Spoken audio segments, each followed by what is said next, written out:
doing good. I'm it's 7 o'clock. What time is it? It's like 7:15. It's And I gotta be rumbling honest, stomach time. yeah, I'm starving. So maybe we make this intro a little quicker than we What normally time do. do you normally eat?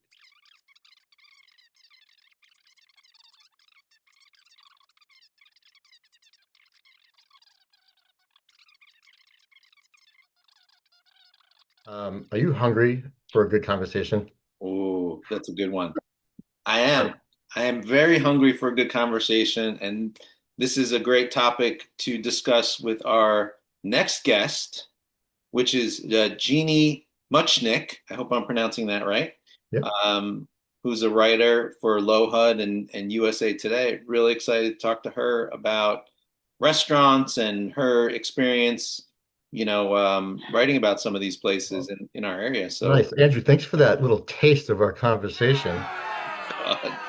God, Let's do it. we're gonna edit that. Um, all right, let's get started. Should we cue the theme song? I'm ready to dance. Jordan Cole, take it away.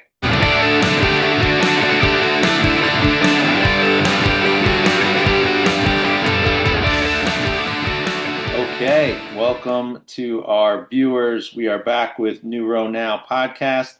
Our guest today is Jeanne Muchnick, the writer for LoHud USA Today, food writer and other. I don't know. You'll tell us about what else you do, what other topics you cover.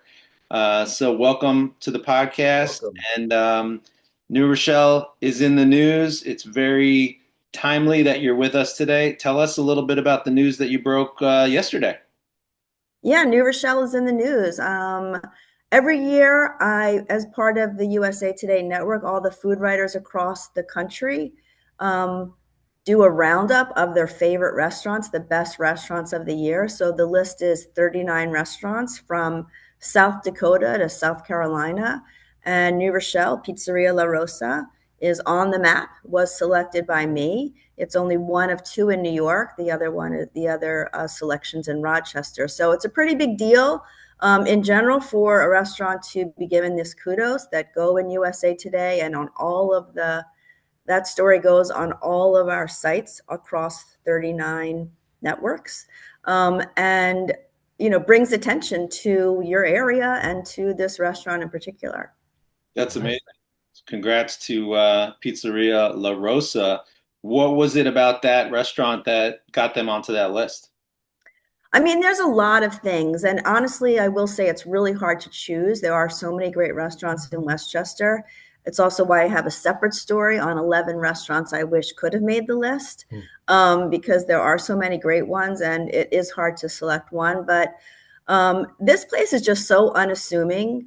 And the name pizzeria is such a misnomer for what it is. The chef is really amazing at what he does. It's more than pizza. His chicken parm is out of this world. He does a special smash burger only on Thursday nights. His salads are incredible, super fresh. The desserts are made in house. There's a full bar. So even though it has the name pizzeria, it's not a slice shop. It's not where you go in and just get a slice. In fact, you can't get a slice there. It's all pies. And all the pizzas are done in a 100-year-old wood burning oven. It's the oldest wood burning oven in the county of Westchester. So it gives and all of the food is cooked in that oven too, including the chicken parm and the meatballs and other dishes. So it gives the food a unique kind of flavor and character. And so it's just, and it's affordable. I feel like today, a lot of people are complaining about the price of meals and the cost of food and going out. And if you're paying $100 for two, you want to feel like that food was worth it. And I just think everything he does at Pizzeria La Rosa, Matt DeGusso, the chef and owner, I think everything he does. Plus, I love the funky interior. So when we pick these places, it has to be the kind of place that you would go back to over and over. It has to be the kind of place you'd recommend to friends. It has to have a really good vibe and food. And I raised my kids in Larchmont. I was there 22 years. So believe me, I was at Pizzeria La Rosa quite often, because it's very as elevated as its food is. It's great for families. It's great for couples. You can just sit at the bar. It's great to be solo. So it's just good all around. Yeah, that's awesome. Good go. Good for them. I've been there about 3 times now. Very off the beaten path type of place, kind of off Post Road, Main Street, right? Yeah, it's Near off of, yes, and it's hard to near Home find the Depot. parking, so it's all like a little funky. It adds to the Yeah. funky allure of it, you know. Definitely definitely good food. I've had pizza, I think, there most of the time, but gonna have to dive into the chicken parm now that You you gotta have the chicken parm, the The meatballs are smash great, the burger. salad, and the smash Oh, burger is killer. The killer is only killer. on Thursdays, Smash Burger? Only on Thursdays. It's well, we are recording on Thursday right now, everybody. Let's So, all stop and get a burger. I mean, so let me ask you this, just as a follow up, when you include a restaurant in an article or even on Instagram, like what kind of impact does that have usually on the restaurant? Is there a way to measure that? I mean, that's a great question, Andrew. And I don't have the answer, quite honestly, because the restaurant really would answer that for you. It really varies depending on the place and the post, for example, whatever I do. But I will tell you, last year I picked Augustine Salumeria in Mamaroneck as my USA Today Restaurant of the Year pick. And the day that that story went live, their website crashed because it was getting so many views. So obviously, it does put them on the map. It does give them a lot of attention. I know that they get added business. I know, for example, Horse Feathers in Tarrytown. Every year I do a best restaurant of the year and best bar of the year. So last year was Horse Feathers for best bar. And I know that her sales went up considerably, like I want to say 40%. Uh, But people, they just get so busy, they don't often tell me. I they, I know sometimes when I do an Instagram post, if it's maybe steak or a burger, or I did this roast chicken from this great place in Scarsdale called Roastique, and I don't know what it was about that post. I can't tell you about Instagram. I don't even understand Instagram, even though I do it. But that chicken post like did amazing, and they told me that they couldn't even keep up with orders. So they I don't know if you guys watch The Bear, but this was something that I always thought of when I see these restaurants on TV that are like waiting for a journalist or a critic to come in and write them a good review, or is it going to ruin the restaurant if the food critic writes them a bad review? Is that realistic? Have you watched The Bear and those types of restaurants, and maybe tell us about that a little bit? I mean, yeah, I love the bear. I think it's great. And yeah, that's 100% true. Um, they definitely get nervous. I mean, I will say that I'm not a critic. I'm a food writer. I consider myself, look, at its core, yes, we're online, we're in print. Yes, I do Instagram, but at its core, the company I work for is a newspaper company. I consider myself a news reporter for the food beat. So I don't write reviews. I write about news. So something is empty on your corner and there's a sign saying coming soon and it's food, I'm going to find out what it is for you. Something closed on your corner. I mean, everyone wants to know what's coming, what's closing. So that's where my strength is, and that's what our analytics have shown that our readers want. So I'm mainly covering openings and closings. I do a lot of roundups of best lobster rolls in the summer, best waterside dining, best fireplace dining, that kind of stuff. I do a lot of trends of, Dubai chocolate was trending.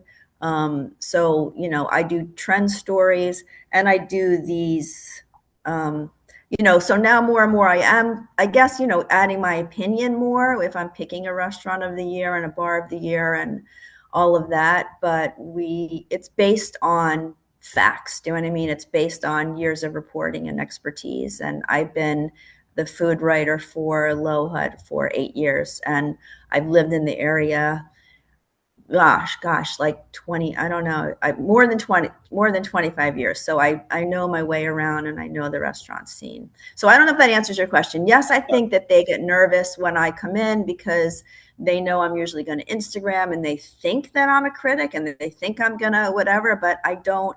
I'm all about supporting local businesses and lifting them up and showcasing them and letting people know what they have. I don't tell you generally, the chicken parm was dry and, lackluster. I will just tell you that they serve chicken parm, that it's bubbly and cheesy, that they use this kind of cheese, this kind of sauce, that kind of thing. But so I think that they get nervous just because I write about food and I could go to 10 million restaurants and I pick them, but I try not. I don't think that I'm what's the word? Like I don't try to be, any kind of diva or anything like that. Right. I don't demand my margarita just upon sitting down. I at least wait 5 minutes. So You mentioned the restaurant scene in Westchester, and obviously we're just north of the city where it's the culinary capital of the world, possibly, right? So how would you describe the restaurant scene in Lower Westchester right now? Is it healthy? Is it lackluster? Is it something else? Like, just give us your taste. Well, that's a great question. I mean, I think the pandemic changed a lot, because people used to, I always found it sort of funny that, I lived in Larchmont, for example, and obviously it's very close to the city as New Rochelle, like people select it as a great commute into the city. Um, and people further north, like let's say in Mount Kisco or Katona or whatever, even though they were going into the city too, they would travel south down for food. Like they would come to New Rochelle or Larchmont, whereas Larchmonters, New Rochelle people, I always found didn't really travel north. They just went south. Do you know what I mean? Unless you really cared about food. I feel like the pandemic changed a lot. One, because people were working home and could have remote work. Two, because a lot more people came from the city and moved to the suburbs and you didn't have to go into an office. So people are traveling more for food in Westchester. There's not the need to absolutely go into the city. I think that they recognize that there's really good food in Westchester and Rockland County, I will say too, because I also cover Rockland. And there are a lot of places there that I consider drive worthy, cross the bridge worthy for you to go to. So I think that that changed a lot. Also, a lot of chefs came from the city, realized, things were tough. Obviously, the restaurants, a lot of, the pandemic was really hard on the restaurant business. And a lot of chefs came here and had better quality of life and blah, blah, blah. So I've always thought the restaurant scene was strong here. I'm biased because I live here and I was reporting on it before the pandemic. But I think that since the pandemic, it's gotten stronger, better. It's evolved. There's more choices. It's more inventive. It's more creative. And chefs are just having fun. That said, we're talking, it's winter. It's been a really tough winter, really cold, bad weather winter.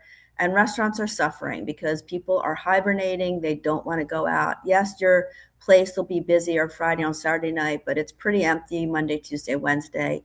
And so I always say, support your local business. If you want your neighborhood tavern to still be there when you want a beer and a burger, then you should be supporting them now to make sure that they're there, 4 months down the road when you decide you want to venture out of your house. So it's tough. So when you ask about how business is now, it's not great for a lot of people. And winter's always hard, but this winter's been especially hard. What's going to happen with Waikagill Starbucks? Do you have any insight? I What's don't. I have no insight, but it's a great spot, right? It is a good spot. Outdoor Yeah. seating. Yep. We're so Good parking lot. curious. Yeah. Well, the Right. wooden spoon is right next door. I don't know if they're expanding or if they're staying I still. don't know. I'll have to call them and find out. Yeah. Andrew, But you'll get your Starbucks, okay? I'll yeah. do coffee, dude. Okay. First of all, Andrew, you should be supporting local coffee people instead of Starbucks. There's so many great coffee shops, and I last year, 2025, so many coffee shops open that are so great. I could give you a whole long listing, but I I would rather support local than go to a Starbucks, We're going to even take though a they did break. have great We're going to take a options. break here, and our corporate sponsor, Starbucks, is going to come in with their commercial. Hold on. We've got a better chance of getting was it Cafe Habana? No, what was the coffee shop that just opened in the Stella building downtown New Rochelle? I forgot what it was called, but Oh, yeah. I don't remember because I was there back when it was Joe's Coffee, when Joe yeah, Coffee went in there. there's a bunch of good spots There's a down. lot of great spots. No, So I you like that cafe. I say it wrong, Cafetera in the they're in New Rochelle. What's that building that they're in? Cafecto. They're in one of those apartments. Uh, He's also in the train station. You know what I'm okay, talking yeah. about.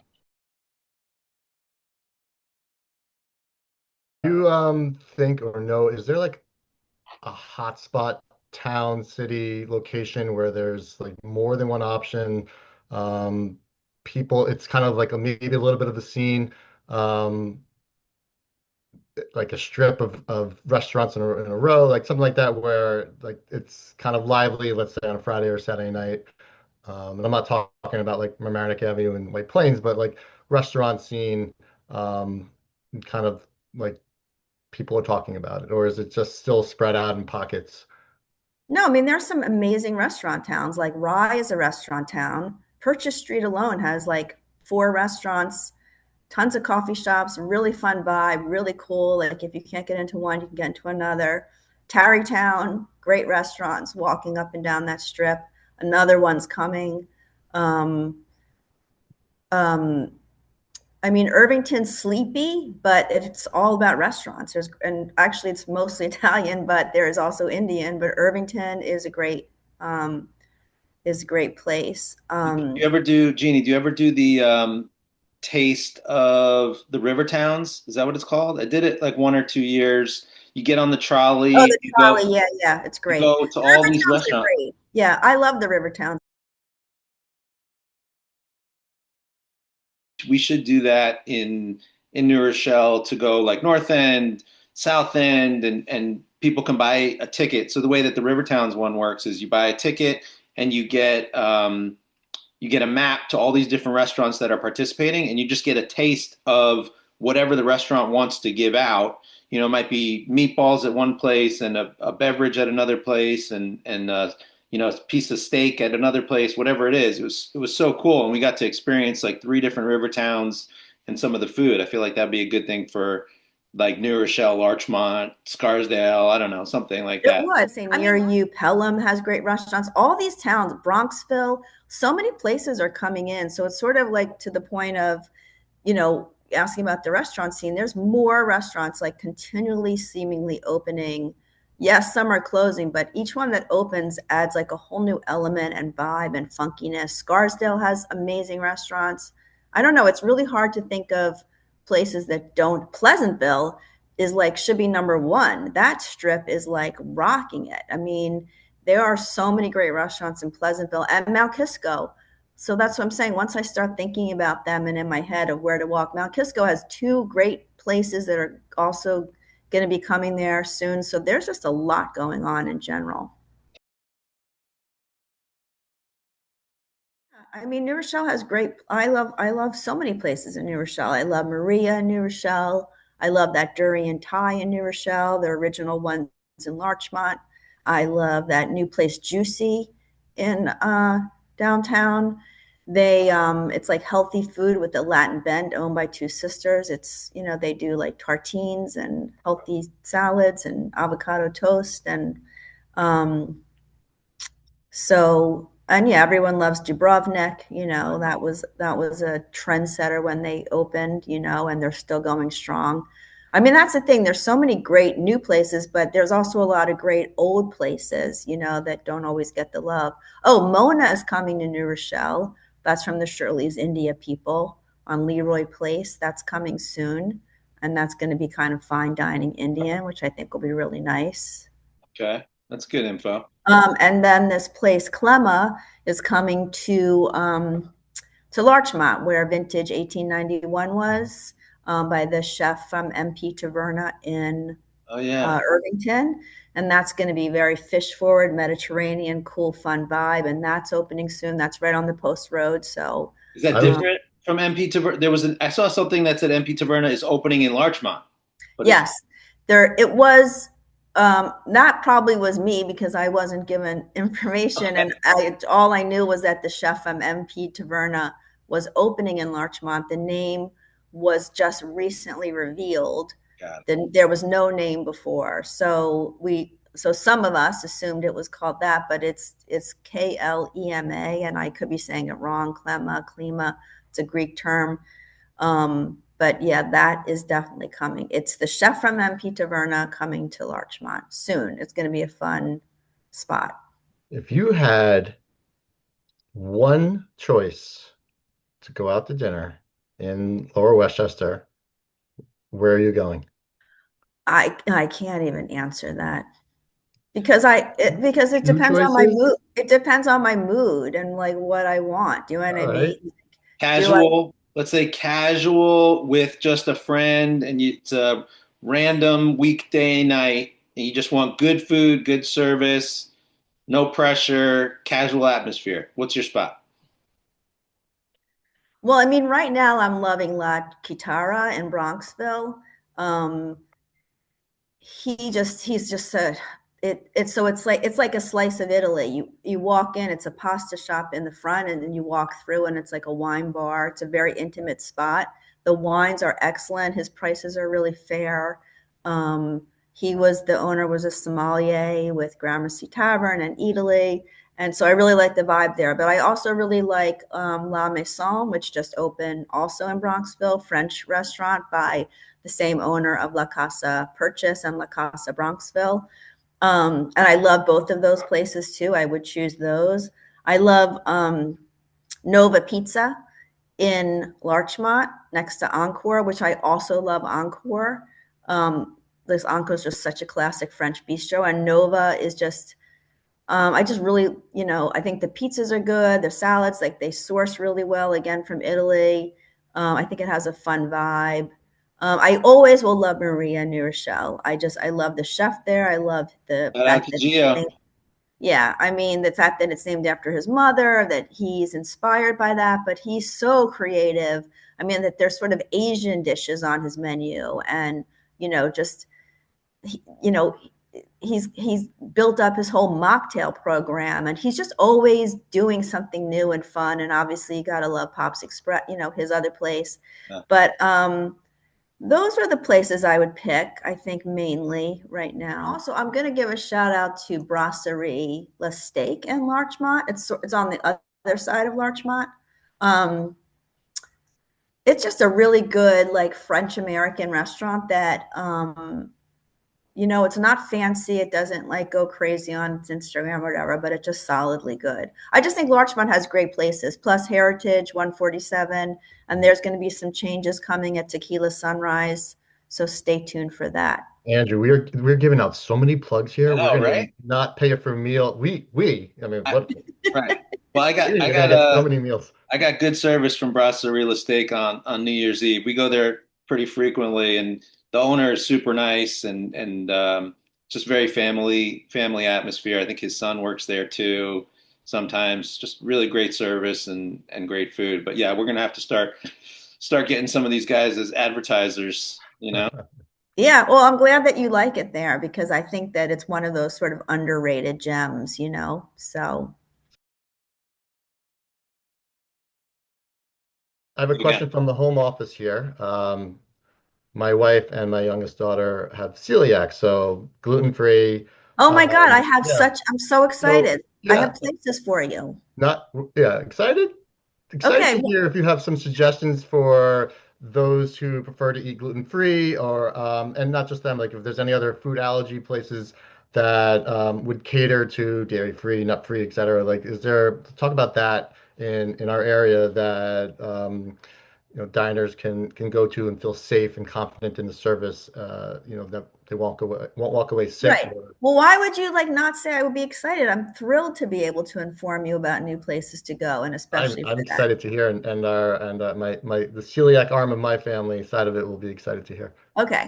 So, Cafe Deux in Harrison, first of all, that's one of my other favorites. It's also owned by two sisters. I'm pronouncing it wrong because I can't speak French, but it's Cafe Deux, like two, Deux, in Harrison. First of all, they do amazing chocolate chip, gluten-free chocolate chip cookies, gluten-free banana bread, gluten-free pumpkin bread. Burgers Um, with gluten-free buns. So my daughter's celiac too. I'll just put that in there. And all right, so we just Andrew, ate there. It was all so right, the good. two Andrews, just give me a chance Yeah. here. I am not okay. So, but Cafe Do, the sisters, I don't remember exactly, but they both, maybe one of them has a tree out, nut allergy, whatever. So they're very conscious of it. Okay. Their what I wanted to say was their gluten-free desserts are sold at Butterfield's Market in the city and other places. So they're really branching out with that whole gluten-free line. But there are a bunch of things on their menu that are gluten-free. I'm also loving, so the farm that just opened in Valhalla, she is a functional nutritionist, the owner and baker. She herself is gluten-free.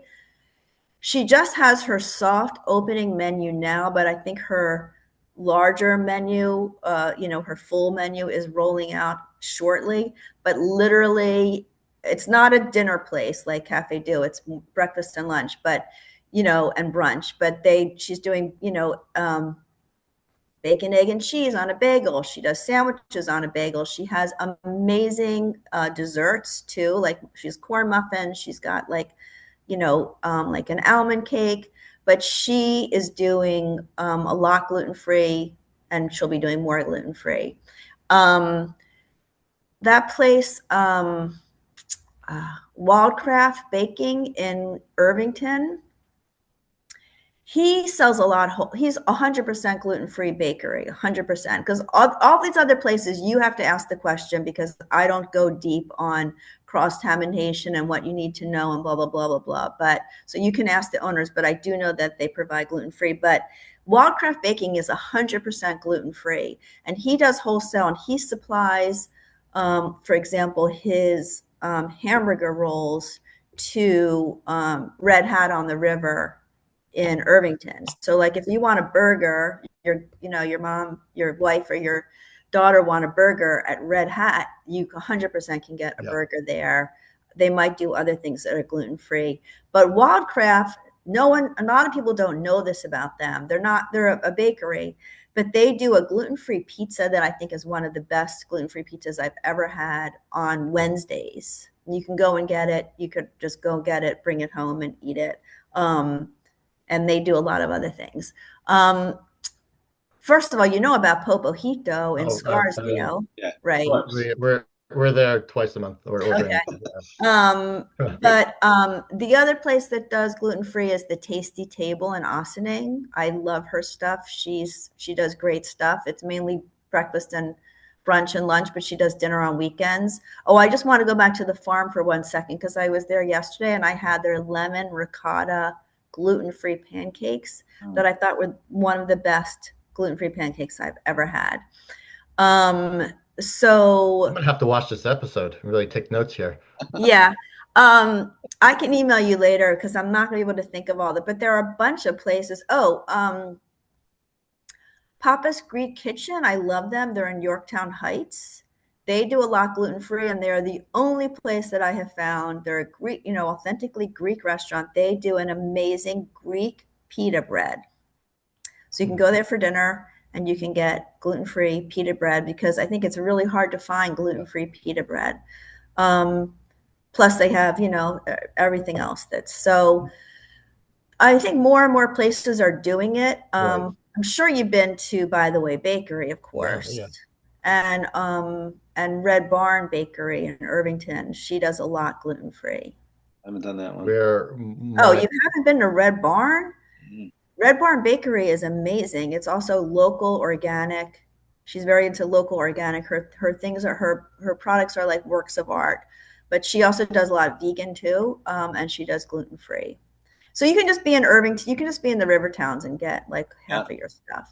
that's good. It seems like a lot of restaurants are putting a lot of gluten-free items on their menu, not to ostracize those who have the dietary needs um, Right, to eat gluten-free, and it's great. And I know in my house, like that, if it's not really an option, like we're not going there. right. Um, so Yeah. it's important, and I think that the restaurant owners and chefs are recognize that, and it's becoming more prevalent than 10 years ago. 100%. Yeah, this is fantastic. I learned a lot All about right. gluten-free stuff and Pizzeria La Rosa and coffee places and all that stuff. So, Jeannie, we really appreciate your I'm time. hungry. And please keep us in the loop on any like new spots that you hear about for New Rochelle and the surrounding areas. And obviously, we'll all follow you on Instagram. Why don't you plug your Instagram and any other places that people can get up to date information from you? Well, I would love for them to follow me on my personal Instagram, Jeanne Muchnick, JeanneMuchnick,